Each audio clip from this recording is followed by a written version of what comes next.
Most people live their lives inside invisible walls, walls that they didn't build themselves but inherited from culture, education, family, or simply the default assumptions that society hands out like instructions for how to live. These walls are called limitations, and the strange thing is that most of them are illusions. They look real, they feel real, and they dictate what people believe is possible, but when you push against them hard enough, you discover that they were never solid to begin with. I learned this early on when I started SpaceX. Everyone said it was impossible. Not difficult, not challenging, but impossible.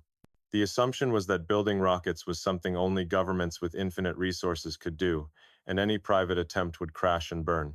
The same story repeated itself with Tesla when I said we would build electric cars that weren't glorified golf carts, but machines that could outperform gas vehicles and still be beautiful. The entire auto industry laughed. They saw limits as permanent, as unbreakable walls. But I saw them as temporary illusions, barriers that existed because no one had tried hard enough to break through. The truth is, most limits are not imposed by physics or nature, but by human thinking. Gravity is real, the speed of light is real, but the idea that you can't build a private rocket company, or revolutionize transportation, or connect brains to computers is not real. It is a belief, and beliefs can be changed. This is the myth of limits, and it governs far more of your life than you realize. Think about it. How many times have you told yourself you can't do something because you don't have enough money, enough connections, enough education, or enough talent? How many times have people around you reinforced that belief, not out of malice, but because they accepted the same myths? These limits feel permanent, but they are really temporary conditions that can shift the moment you change your approach. The world teaches us to accept constraints. Schools teach us to memorize answers, rather than to question assumptions. Work environments reward compliance more than creativity. Families, often unintentionally, pass down fears disguised as wisdom. Don't take risks. Don't dream too big. Be realistic. And then, people grow up internalizing those voices until they stop asking whether the limits in their lives are even real. The difference between people who live ordinary lives and people who change the world is not that the second group was born with superhuman abilities, it's that they refused to accept the myth of limits. They asked different questions. Instead of saying, "This can't be done," they asked, "What would it take to make this possible?" That one question flips the entire problem. It turns barriers into puzzles. It transforms impossibility into a design challenge. When you think this way, the walls stop being walls and start becoming doors waiting for the right key. I have seen this play out not just in my companies, but in individuals who never make the headlines. Ordinary people who refuse to accept limits and ended up creating extraordinary results.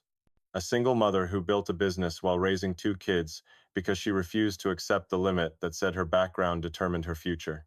A student who taught himself complex engineering from YouTube tutorials and ended up contributing ideas that experts missed.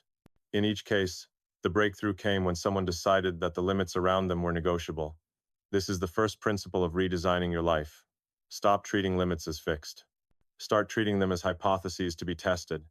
If something feels impossible, assume it might only be improbable, and then start running experiments to see what's really true. Most people never even attempt this because their fear of failure is stronger than their curiosity about possibility. But failure is just data. When you crash a rocket, you don't prove that spaceflight is impossible. You prove that one specific design doesn't work, and that information brings you closer to the design that will. Life is the same. Every time you hit a wall, you're gathering information. If you use that information, you get stronger, smarter, and closer to the breakthrough. But if you interpret the wall as proof that you're not capable, you stay stuck. The myth of limits thrives on this misinterpretation. People confuse temporary setbacks with permanent boundaries. They confuse cultural norms with physical laws. And so they build prisons in their minds, locking themselves into lives that are smaller than they need to be. Here's the uncomfortable truth. The only limits that actually define you are the ones you refuse to test. If you never push, you'll never know how much farther you could have gone. The process of breaking these myths isn't glamorous. It doesn't happen in one dramatic moment where the wall shatters and you're suddenly free. It happens in small daily choices, choosing to question an assumption when everyone else accepts it, choosing to keep going after a failure when most people would stop, choosing to imagine a bigger possibility when the evidence around you looks discouraging.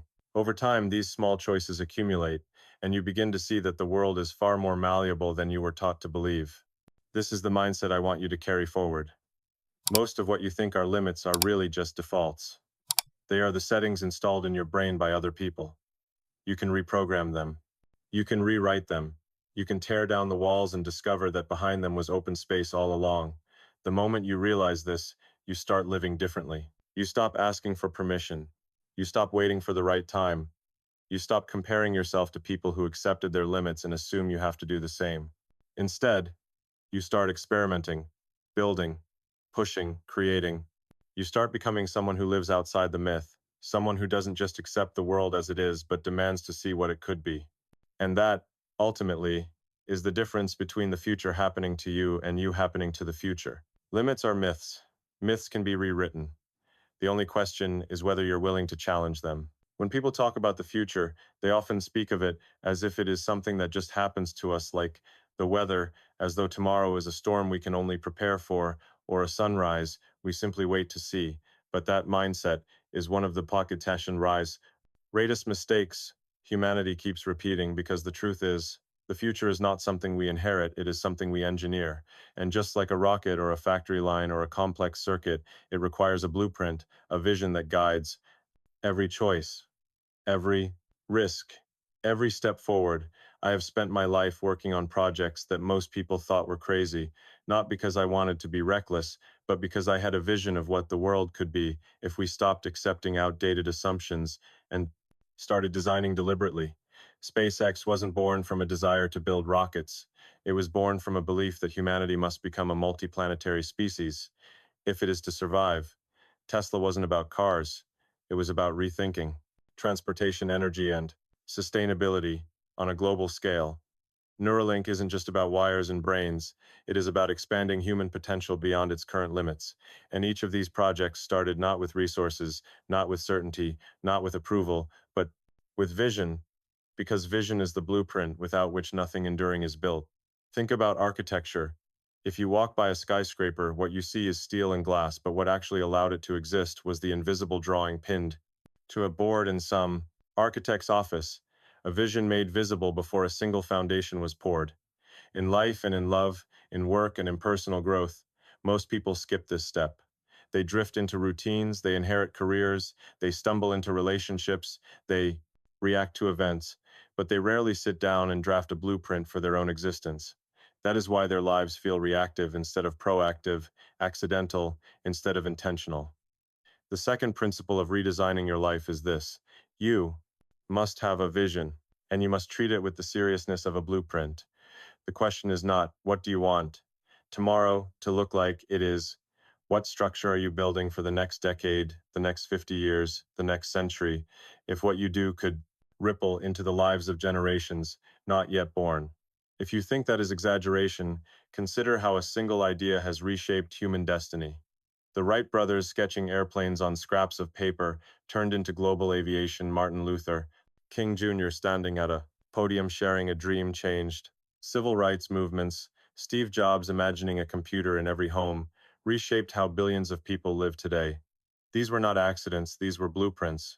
If you don't have your own blueprint, you will live inside someone else's. You will follow the architecture of a society designed for you to be a cog instead of a creator. But when you choose to design your own future, when you create a vision so audacious that it feels almost impossible, you unlock energy you didn't know you had. You begin to orient your daily actions not around survival, but around construction, around the relentless building of something extraordinary. Vision is not fantasy, it is not daydreaming, it is not idle wishing. Vision is disciplined imagination. It is a hypothesis about the future made tangible enough to guide concrete action.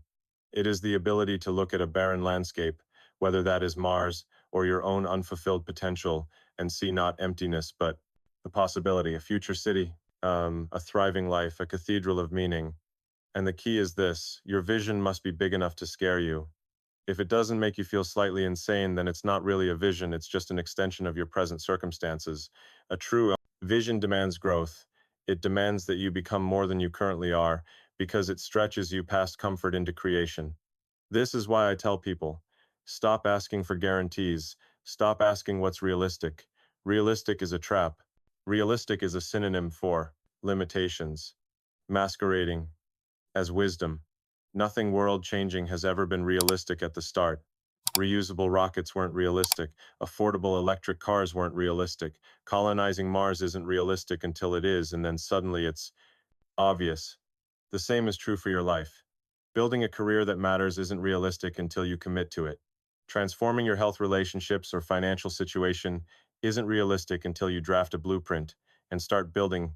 Every breakthrough looks unrealistic until someone makes it real. But here's the thing about vision, it only works if you translate it into action. A blueprint is useless if no one starts pouring the concrete, and this is where most people fail. They dream, but they don't design. They imagine, but they don't engineer. They want, but they don't build. A vision without execution is hallucination. You need both the audacity to dream and the discipline to construct. I don't wake up every day thinking only about Mars. I wake up asking, what step today makes Mars possible? What launch, what test, what engineering improvement moves us closer? That's the only way a blueprint becomes a reality. You cannot control the entire path, but you can control the next step and then the next. And over time, the vision becomes structure. The idea becomes reality, and the blueprint becomes a city standing where once there was only dust. But let me warn you something important about vision. It will be attacked. It will be doubted. People will laugh at it, dismiss it, criticize it, not because they know it won't work, but because your blueprint reminds them they never made their own.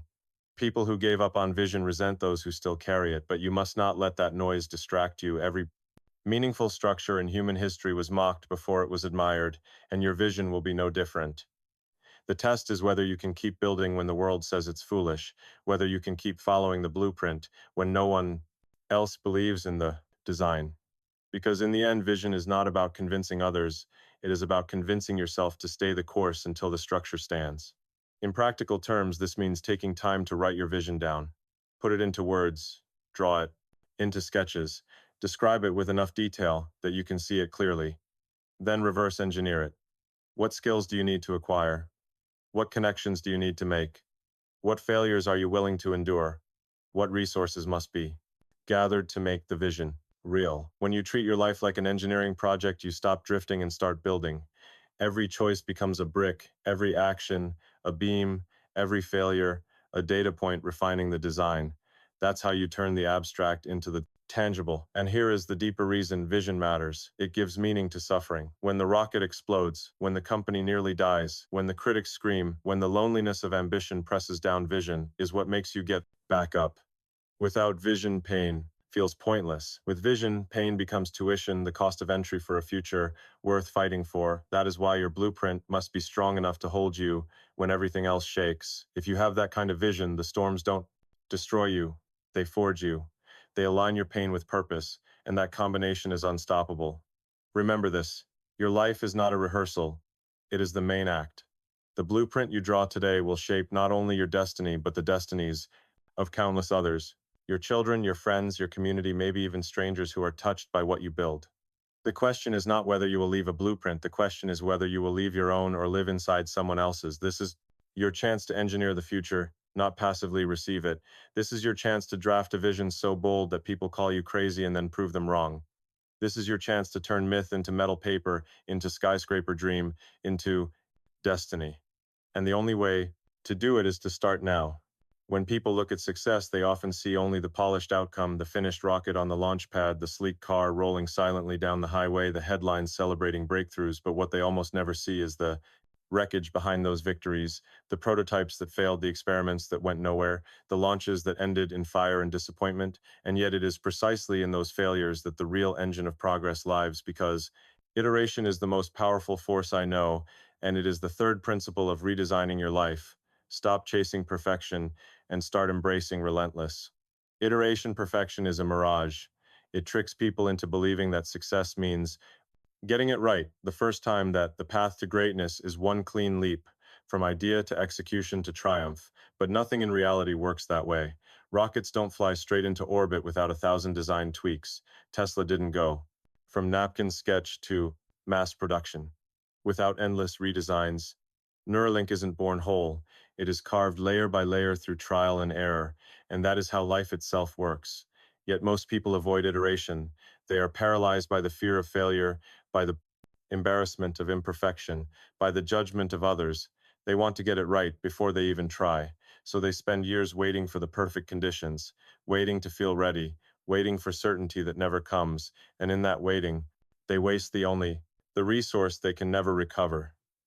Time iteration is the antidote to waiting. It is the discipline of movement, the willingness to act, learn, adjust, and act again until the design holds, until the dream works, until the impossible becomes possible.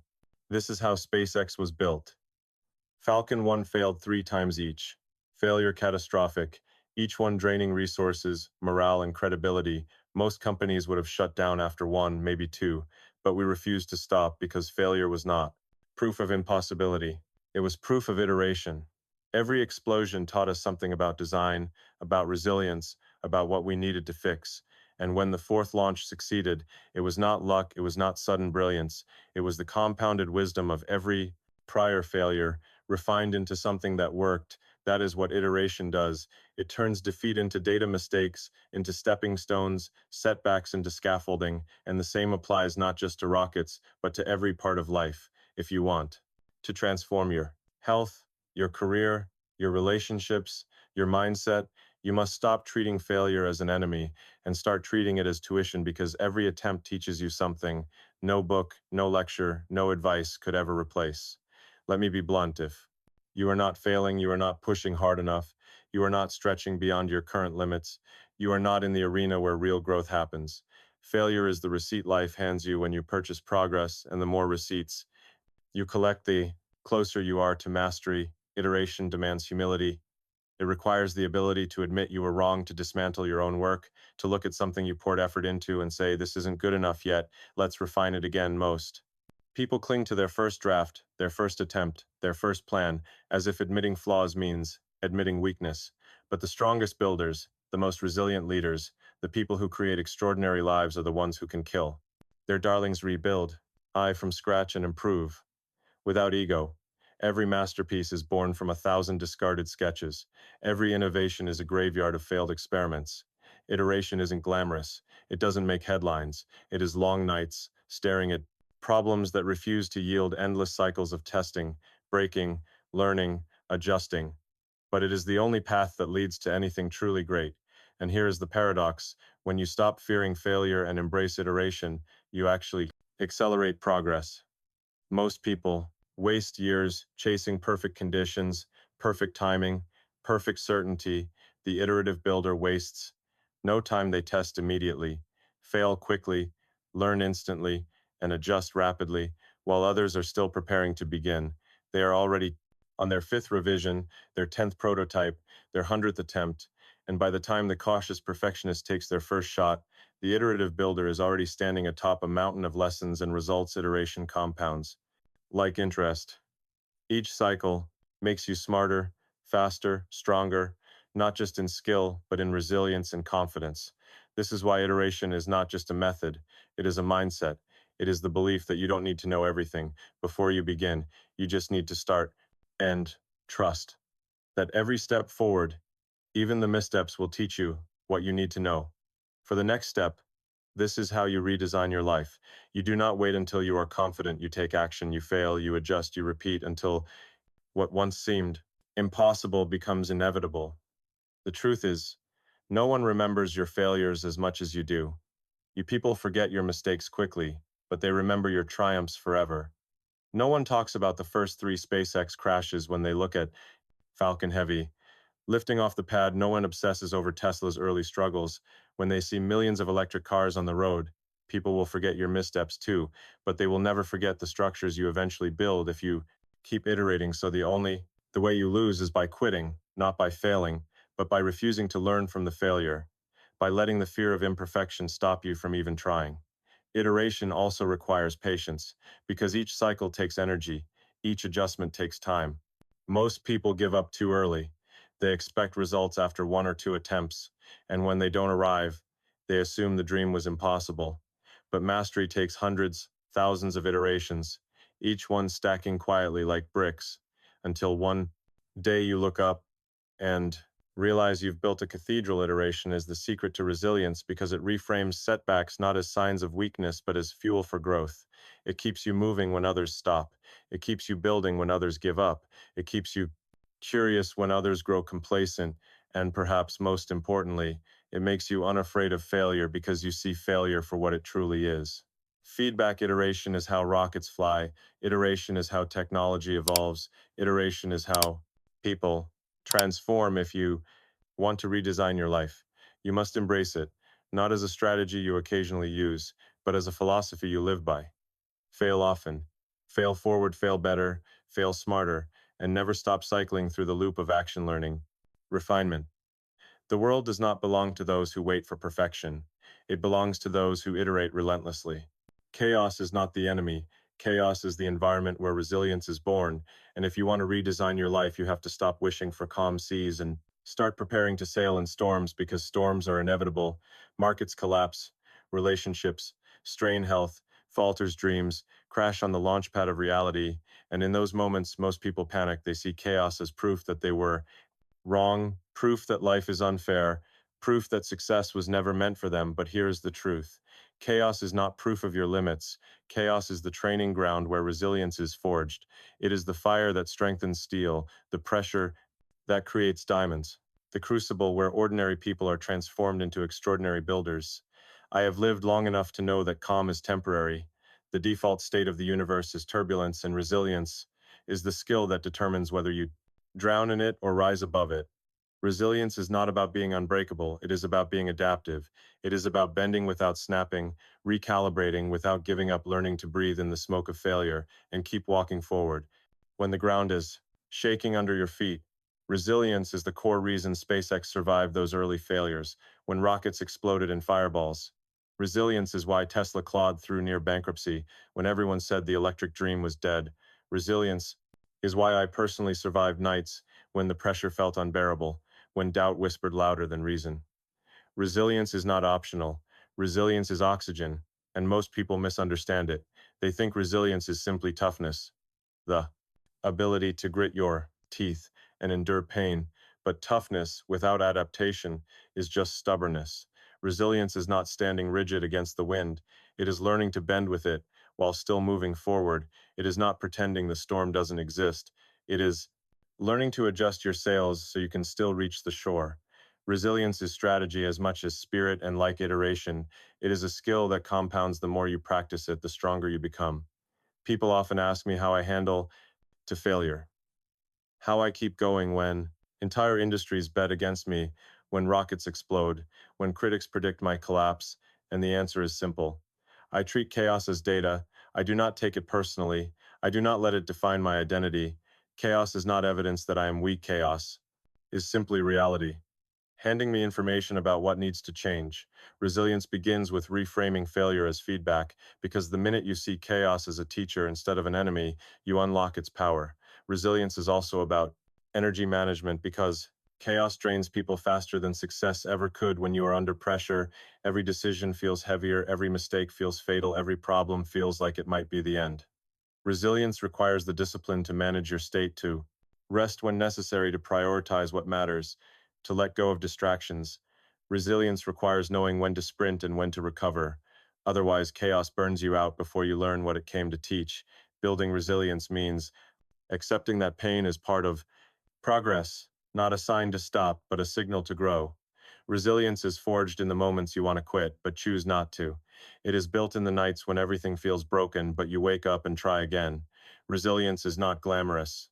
Resilience rarely makes headlines, but it is the invisible force behind every breakthrough, every triumph, every extraordinary life. Without resilience, the blueprint collapses. Without resilience, iteration stalls. Without resilience, vision never takes flight. And here is the paradox. The people who fear chaos most are the ones most destroyed by it, because they spend their lives trying to avoid storms. They seek safety, they crave comfort, they build lives designed to minimize risk, and when chaos, inevitably, they breaks through their defenses. They have no practice, no muscle, no strategy to survive. But those who accept chaos, who train in it, who learn to thrive inside it, those are the ones who cannot be stopped, because nothing surprises them, nothing breaks them, nothing scares them. They do not pray for calm seas, they sharpen their skills for rough waters. Let me give you an example. And think of martial artists. They don't become strong by practicing against easy opponents. They seek out harder sparring partners, because only in the chaos of real challenge does skill grow. Life is no different. If you spend your time avoiding chaos, you avoid growth. But if you enter the storm with intention, you come out stronger every time. Resilience is also relational because chaos doesn't just attack you, it attacks your relationships, your partnerships, your teams.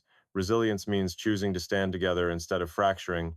Under pressure, resilience means looking at your partner, your colleague, your friend in the middle of the storm and saying, "We've got this," not because it is easy, but because the bond is stronger than the chaos. Resilience in relationships is not about never fighting. It is about coming back after the fight, stronger, more aligned, more committed. Resilience is trust tested in fire. Chaos teaches you to stop clinging to illusions because illusions shatter under stress. Only what is real survives, and that is a gift, because once you stop fearing chaos, you start living authentically. You stop pretending you have everything figured out. You stop wasting energy trying to control the uncontrollable, and you start focusing on what you can actually build. Resilience is freedom because it teaches you that storms cannot take away who you are. They can only strip away what is weak. False temporary resilience is strength because it allows you to walk into the unknown without guarantees and still keep moving. This is why resilience is not just survival, it is thriving in chaos. It is looking at the storm and saying, "This is where I grow. This is where I learn. This is where I become more than I was yesterday." Resilience is what keeps builders alive long enough to see their vision take shape. Resilience is what keeps love alive long enough to deepen. Resilience is what keeps dreams alive long enough to matter. Resilience is the difference between those who wait for safety and those who create history. When you redesign your life, resilience is the non-negotiable ingredient because no matter what vision you hold, no matter how brilliant your blueprint, no matter how relentless your iteration, the world will test it. Chaos will come, and resilience is the only thing that ensures you will still be standing.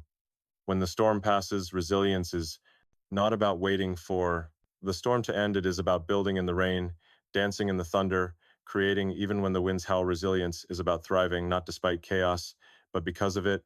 And when you live this way, chaos stops being the villain and becomes the greatest ally you never expected. Vision is the compass without it. Every step is random, every action is scattered, and no matter how much effort you invest, you will drift in circles without direction. People often confuse vision with goals, but they are not on the same. A goal is a target, measurable, achievable, often temporary, but vision is larger. Vision is the picture of the world. You are trying to create the future. You are willing to fight for the North Star that keeps you aligned when chaos threatens to pull you off course. I've lived my entire life guided by vision, not because it made things easier, but because it made things possible without vision. Tesla would have died in the first years without vision. SpaceX would have stopped after the third. Rocket exploded without vision. None of the critics, skeptics, or failures could have been endured. Vision is what turns pain into fuel. Vision is what transforms setbacks into stepping stones. Vision is the most underrated force in building an extraordinary life because most people underestimate its power. They think vision is just a motivational speech or a dream board taped to a wall. But vision is not decoration, it is architecture. Vision is the design before the blueprint. It is the answer to the question, why build at all? Without vision, iteration becomes aimless. Resilience becomes exhausting. Progress becomes hollow. Vision provides meaning, and meaning is the fuel that keeps humans moving when everything else says, "Stop." I want you to think about vision not as a luxury, but as oxygen. Because just like the body cannot live without air, the spirit cannot thrive without vision. It is the thing that gives context to your struggle, the thing that makes the sleepless nights worth it, the thing that turns sacrifice into investment. Without vision, work feels like slavery. With vision, work feels like purpose. The challenge is that most people borrow their vision from the world. They accept what society says is valuable. They chase money because others chase money. They chase status because others chase status. They climb ladders that lean against walls they don't even believe in, and then wonder why the summit feels empty. If you want to redesign your life, you cannot outsource your vision. You must craft it intentionally, deliberately, ruthlessly, by asking yourself, what future do I actually believe in? What world am I willing to build? What life feels so meaningful that I would suffer for it? Because make no mistake, vision always requires Suffering, it demands discomfort, sacrifice, and persistence, but when the vision is authentic, when it is truly yours, that suffering feels worth it. It becomes the privilege of purpose, not the burden of obligation. Vision also has to be bigger than you. If the vision ends at your own comfort, wealth, or pleasure, it will collapse under the weight of reality, because self-centered visions cannot survive storms. They are too fragile, but when your vision is bigger than you, when it stretches into the lives of others, when it has the power to improve communities or inspire future generations, it becomes unshakable. That is why companies with true vision outlast companies chasing trends. That is why relationships anchored in vision outlast relationships based on convenience. That is why individuals with vision change the world, while others are forgotten. Think about the great builders of history. They did not simply pursue wealth. They pursued visions. The Wright brothers envisioned flight for humanity, not just a business. The builders of cathedrals envisioned structures that would outlive them, not just jobs. The visionaries of every era believed in futures most people thought impossible, and because they believed, they built. Vision is not just dreaming, it is designing it, is seeing not only what could be but what should be, and then aligning every action, every resource, every ounce of energy toward making it real. Vision is clarity, but it is also courage, because the moment you declare your vision, you invite resistance. The world does not reward audacity with applause. At first, it rewards it with ridicule, mockery, skepticism, and doubt. People will call you unrealistic, naive, arrogant, delusional, until one day the results speak louder than their criticism, and then they will call you a genius. But between the ridicule and the genius is a desert of doubt, and only vision will carry you through it. So how do you design a vision worth building? Start by noticing your dissatisfaction, what bothers you, what feels broken in the world, what problem keeps you awake at night. Dissatisfaction is the raw material of vision, because when you see what is wrong, you are halfway to imagining what could be right. Then ask yourself, if resources were unlimited, if failure was impossible, what would I build for my life, for my family, for humanity? That question unlocks the deeper layer of vision, the layer most people never access because they are too busy negotiating with their fears. Vision should scare you. If it doesn't, it is not big enough. Vision should feel impossible, because only then will it stretch you into becoming someone new. Vision should make you uncomfortable, because comfort never changed the world. Once you have it, write it down, refine it, test it against reality, not to shrink it, but to clarify it. Vision without clarity is fantasy. Vision with clarity is destiny. Every great leap in history started with someone willing to say out loud, "This is the future I see," even when the world laughed. The vision is not just about seeing the future, it is about communicating it so vividly that others begin to see it too. Leadership is the art of transferring vision from your mind into the hearts of others. When people feel your vision, when they can see themselves inside it, they will fight for it with you. They will endure with you. They will build with you. That is why visionaries attract followers, not because they are charismatic, but because they provide a picture of a future people desperately want. To believe in vision also creates focus. When you have a clear vision, you stop being distracted by every shiny object. You stop wasting time on pursuits that do not align. You learn to say no to opportunities that do not fit the design. Because every yes without vision is a step in the wrong direction.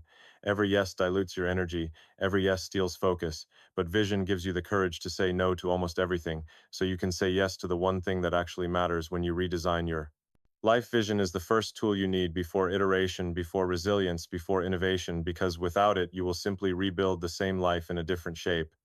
You will run in circles faster instead of walking a straight line towards something meaningful. Your vision is your design document, your flight plan, your star map, and if you are brave enough to craft it with authenticity, clarity, and audacity, then no storm, no critic, no failure can erase it, because it will live in you. It will drive you. It will shape you into someone capable of building what once seemed impossible. Vision is not optional. Vision is essential, and the future belongs only to those who dare to design it. Innovation is often romanticized as a lightning bolt of genius, a sudden flash of brilliance that transforms everything in an instant, but in reality, innovation is less like lightning and more like fire. It starts small, fragile, often dismissed as trivial, and only with persistence and protection does it grow into something capable of reshaping the world. Innovation is not magic. It is method. It is the disciplined practice of seeing constraints, not as walls, but as catalysts. When I look at the breakthroughs that changed my own life and the practice of seeing constraints, trajectory of industries. They were never born in times of abundance. They were born in times of scarcity, when SpaceX was running out of money, when rockets kept exploding, when critics laughed at the idea of reusable boosters. That is when innovation became not optional but essential. Tesla too faced moments when bankruptcy loomed, when production lines stalled, when competitors declared us dead on arrival. It was precisely then in the furnace of limitation that the most important breakthroughs emerged, because innovation does not thrive in comfort, it thrives in crisis. Innovation is the decision to treat every obstacle as data, not as defeat. It is the discipline of asking different questions when everyone else accepts the same answers. Most people see a barrier and stop. Innovators see a barrier and ask, how can this become a stepping stone? That mindset shift is everything, and it is not limited to technology. It applies to your life, your career, your relationships, your dreams. Constraints are inevitable. You will never have unlimited time, unlimited resources, unlimited energy, and yet it is precisely those constraints that force you to innovate, to adapt, to create solutions you never would have considered otherwise. If you redesign your life without innovation, you will simply replicate the same patterns in new environments. But if you embrace innovation, you can transform limitations into leverage. You can turn setbacks into setups for something greater. Think about it. Every major leap in human history was driven by constraints, not abundance. The light bulb was not invented because candles were working perfectly. It was invented because the constraints of firelight demanded more. Flight was not pursued because people were bored walking. It was pursued because the constraints of distance demanded faster travel. The internet was not built because letters were failing. It was built because the constraints of communication demanded something instant in your own life. The question is not, how do I avoid constraints, but how do I use them as fuel for innovation? This is where most people go wrong. They wait for perfect conditions. They wait for more money, more time, more certainty, but those conditions never come, and so they never innovate. The irony is that innovation requires imperfection, it requires tension, pressure, and even failure, because without those forces, you never dig deep enough to discover the solutions that are waiting just below the surface. The best innovators cultivate a mindset that welcomes problems, because problems are portals. They are signals pointing you toward the next breakthrough. Instead of complaining about the challenge, they dissect it, they break it apart. They ask why 5 times until the root cause is exposed, and once the root is revealed, the solution often becomes obvious. Innovation is not just solving problems, it is reframing them. It is asking what if instead of why not. It is daring to imagine alternatives when everyone else is paralyzed by assumptions. Considère reusable roquettes.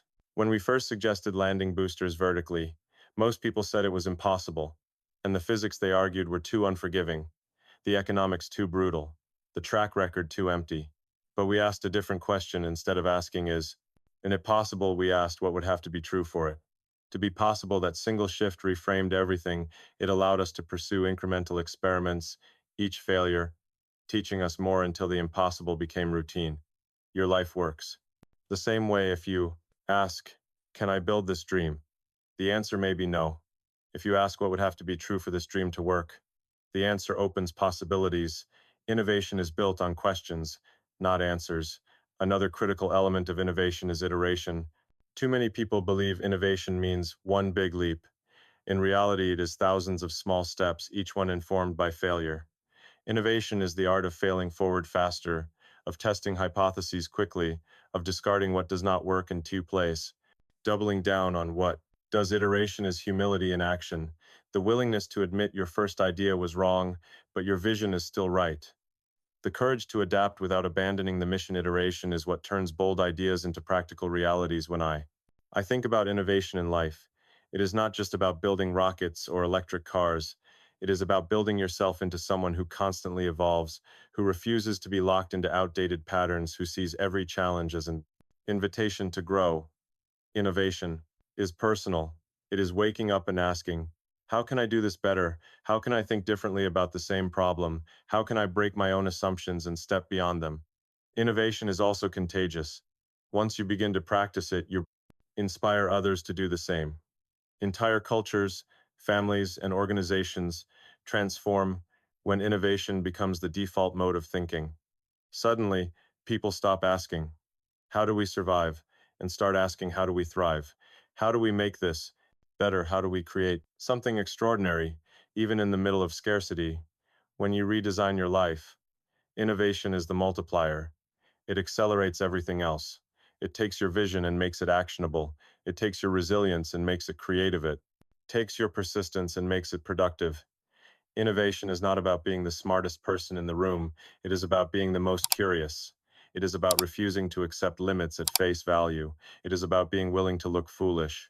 Try again and keep trying until the breakthrough appears. People often ask, how do you stay innovative? The answer is simple but not easy. Stay curious, stay uncomfortable, stay willing to fail. The moment you become complacent, you stop innovating. The moment you to fear failure more than stagnation, you stop growing the moment you protect your ego more than your mission. You stop building. Innovation is not just an advantage, it is survival because the world changes relentlessly. The only way to remain relevant is to keep evolving. And the only way to evolve is to innovate in your own life. The principle holds true. The future will not reward those who cling to old methods, old assumptions, or old excuses. It will reward those who adapt, those who reframe, those who innovate. So when you face your next constraint, when time is short, when resources are thin, when doubt is loud, remember this is not the end, this is the beginning. This is the exact environment where innovation thrives. Constraints are not curses, they are um, catalysts. They are the sparks that ignite the fire of creativity, and if you choose to see them that way, you will discover breakthroughs that others never will, because while they stop at the wall, you will see the door, and you will walk through it. Innovation is not just about technology, it is about mindset. It is the refusal to accept limits as final, the determination to keep pushing until the impossible becomes inevitable.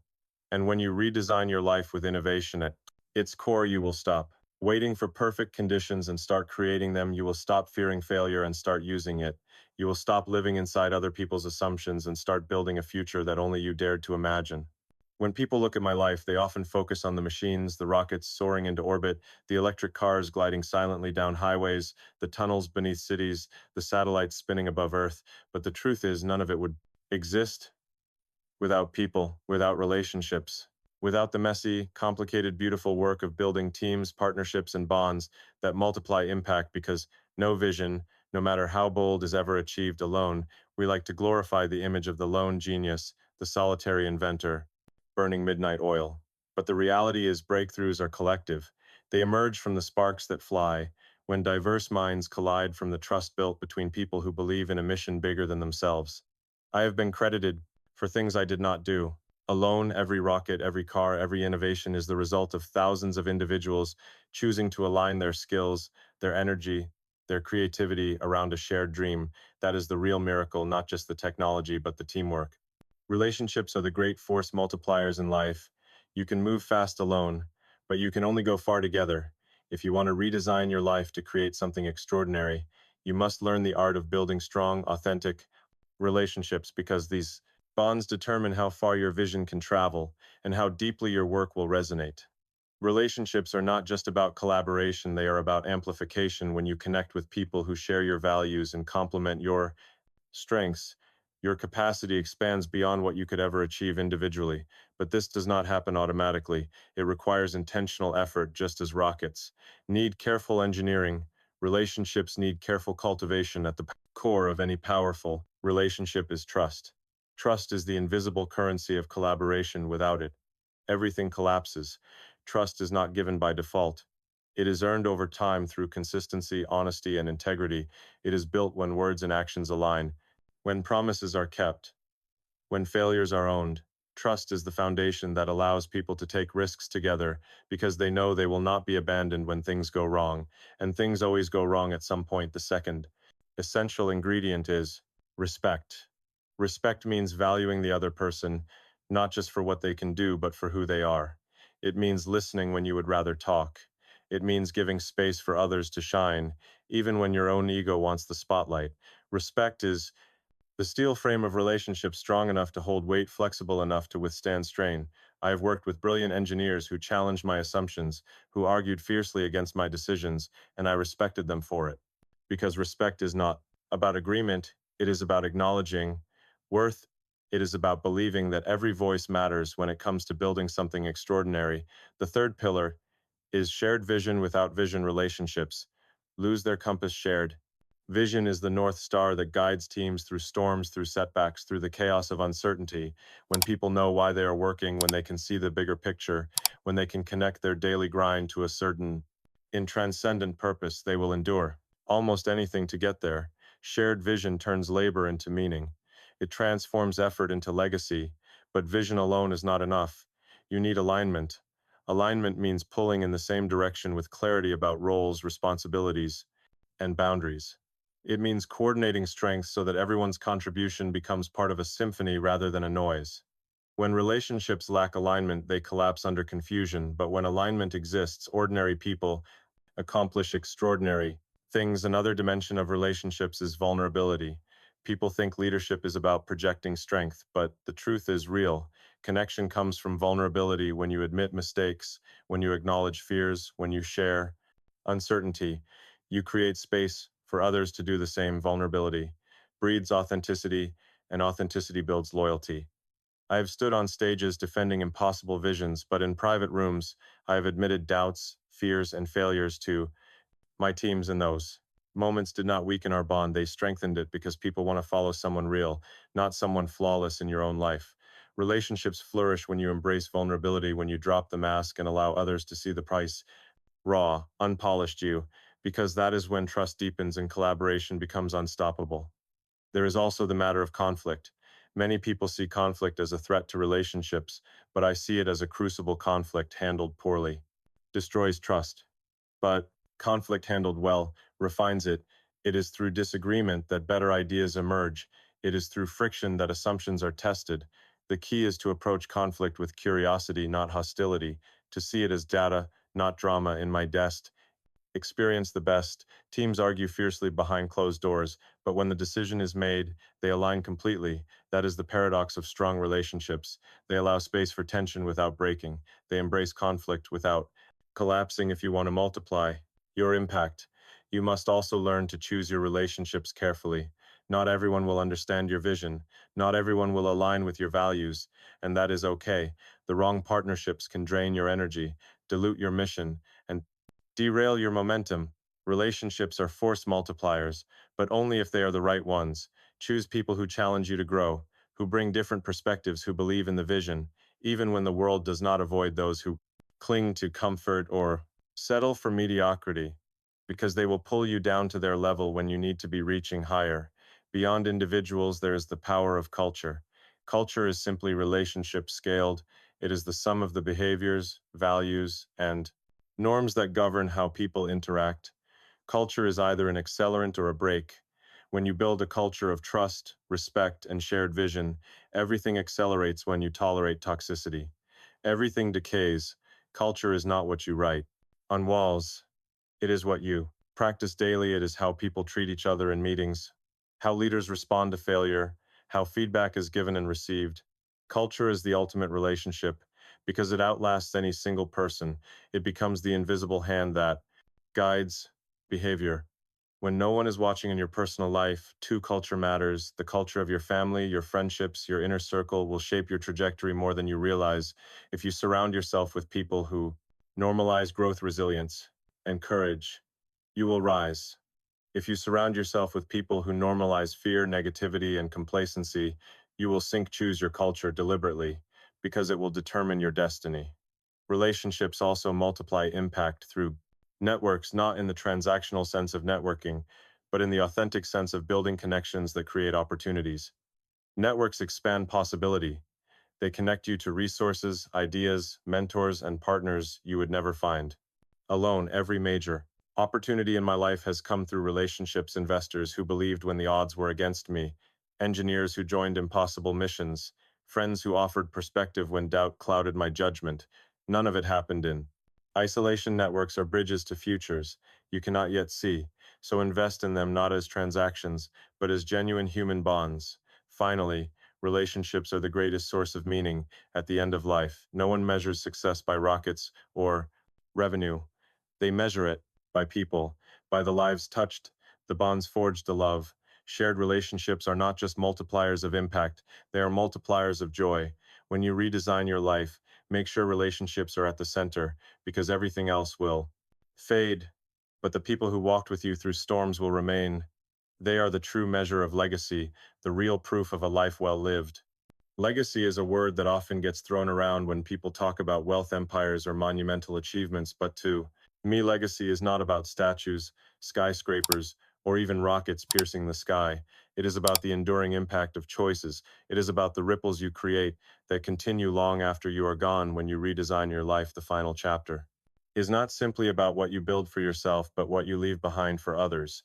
Legacy is not accidental, it is intentional. It is the sum of your vision, your persistence, your relationships, your failures, your triumphs, all distilled into a story that will outlast your presence. The reality is, most of us will not be remembered for our possessions or our titles. Those things fade quickly. The world moves on, but what remains is the effect you had on people, the courage you modeled, the hope you sparked, the possibilities you opened. That is legacy, and it is available to anyone, regardless of their circumstances. Legacy begins with vision, but it does not end there, because vision without execution dies with you. The future needs builders, not just dreamers. The dreams that matter are the ones that get passed down, sustained, expanded by others who catch the flame and carry it forward.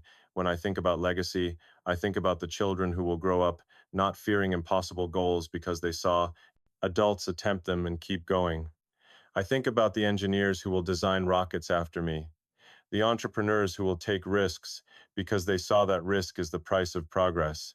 I think about the families who will believe in love, not as a romance, but as a resilient bond, because they witnessed a couple who fought through storms together. Legacy is not what you achieve, it is what you enable. Legacy is not about applause in the moment, it is about resonance in the future. So, how do you build a legacy?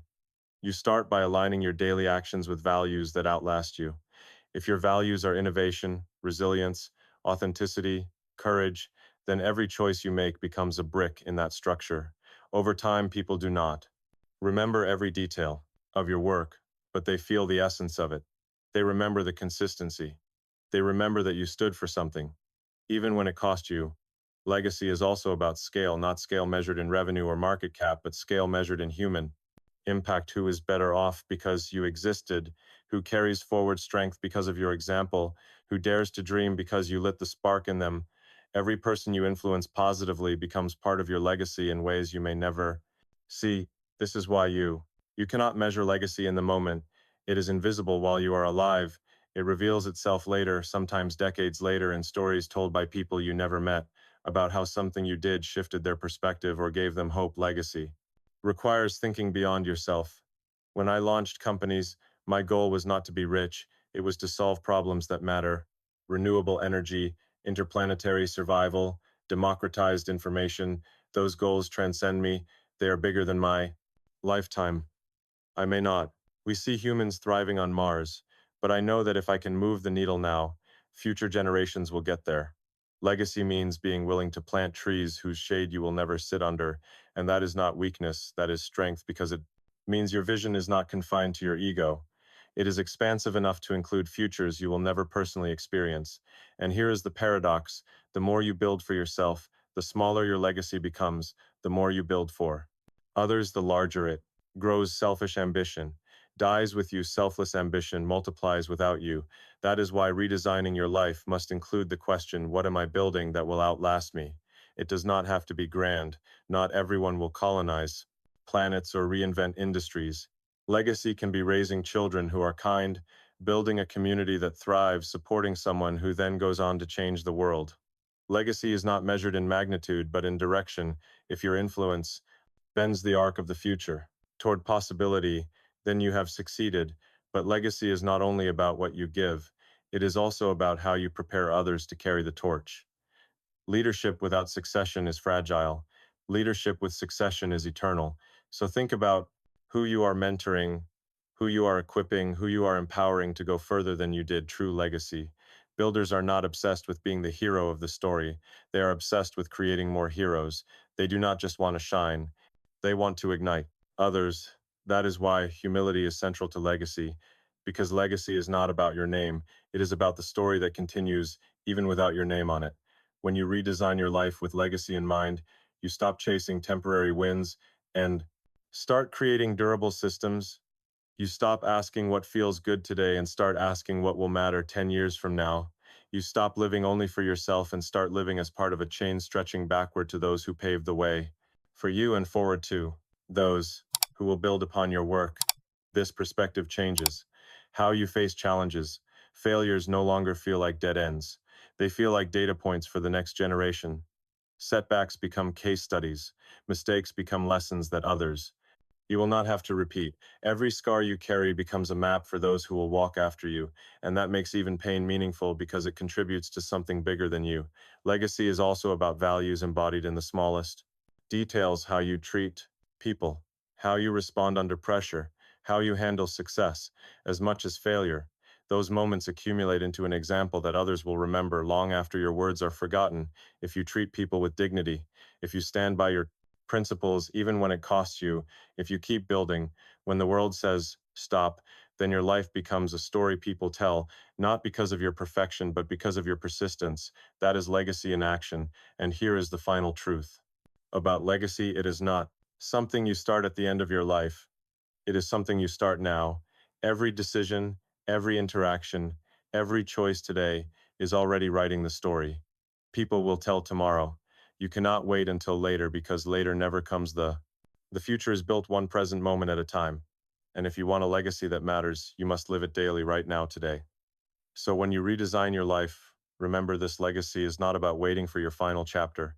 It is about writing every chapter with intention, so that when the book closes, it tells a story worth passing on. What will your story be? Will it be about playing small, about protecting comfort, about clinging to what was safe? Or will it be about daring greatly, about building boldly, about leaving the world more hopeful, more alive, more possible than you found it? That choice is yours, and it begins now. Stop waiting. The future rewards action. The future rewards those who are brave enough to build beyond themselves.